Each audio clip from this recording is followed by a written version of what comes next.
इसमें बड़े जो सबसे अहम मेरे ख्याल में कमेंट है वो ये है कि देखें, जो ये स्टेबिलिटी की बार बार हमें याद दहानी करवाते हैं, तो स्टेबल तो लाश भी होती है, मैयत जो पड़ी होती है वो भी काफी स्टेबल होती है। तो पाकिस्तान में जो स्टेबिलिटी है दर हकीकत ये आई थी केयर टेकर गवर्नमेंट के दौरान, जब स्टैंड बाय एग्रीमेंट हुआ, जब डार साहब ने IMF के साथ हमारे ताल्लुकात अच्छी तरह से खराब कर दिए थे, और उस स्टेबिलिटी के बाद इनका काम था कि इसको ग्रोथ में कन्वर्ट कर दे। तो ये एक आम फहम बात है कि जी ये कारोबारी लोग हैं, इनके पास बड़े गुर हैं, बड़े तरीके आते हैं, ये वो लैंग्वेज जानते हैं, वो तरीका जानते हैं, तो ये जो है ना हमारे लिए मईशत चला देंगे। अभी मैं आपको बताना चाहता हूँ कि ग्रोथ जो है वो हुई है 0.92%, पॉइंट यानी 1% से कम। और जो इन्होंने अखबार में इश्तिहारात दिए हैं टैक्स पेयर के पैसे पे, उसमें इन्होंने ये लिखा है कि जो कंपैरिजन है GDP वो 2023 के साथ की है, 2023 और 24 के, यानी केयर टेकर गवर्नमेंट की, जो अभी के 6 महीने वो डाली नहीं है उसमें।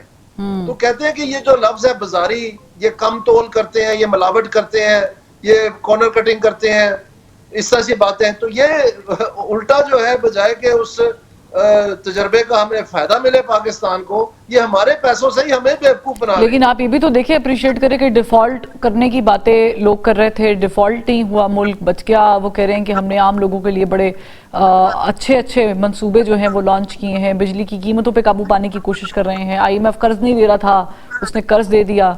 तो पॉजिटिव चीजें भी तो बहुत हुई हैं।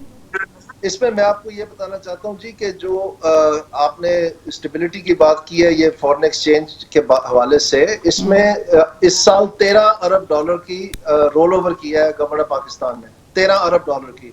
इस वक्त जो आपके फॉरेन एक्सचेंज रिजर्व है वो 11.7 अरब डॉलर है। Exactly. तो आप मुझे ये बताएं कि अगर ये ममालिक अपने पैसे मांग लें तो आपके पास कितने रह जाएंगे? आपके पास तो कुछ भी नहीं रहेगा। तो ये दर हकीकत रोल ओवर इकोनॉमी है। जो मैं असल बात आपको बता रहा हूँ, जो ये छुपाने की कोशिश कर रहे हैं कि इनकी जो इनके जो 5 इस वक्त इन्होंने प्लान्स राइज कर दिए हैं। एक इनका स्टीफन डेकरन प्लान था, वो अगस्त 14 को नहीं आया। फिर इन्होंने IMF का साइन कर लिया सितंबर में।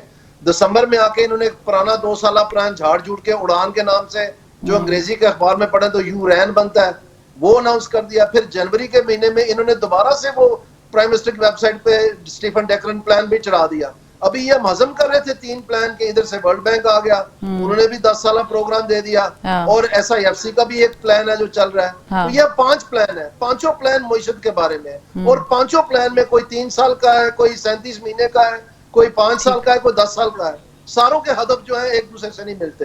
तो प्राइवेट सेक्टर तो बिल्कुल कंफ्यूज होकर रह गया है। पॉलिटिकल स्टेबिलिटी इनके पास है नहीं।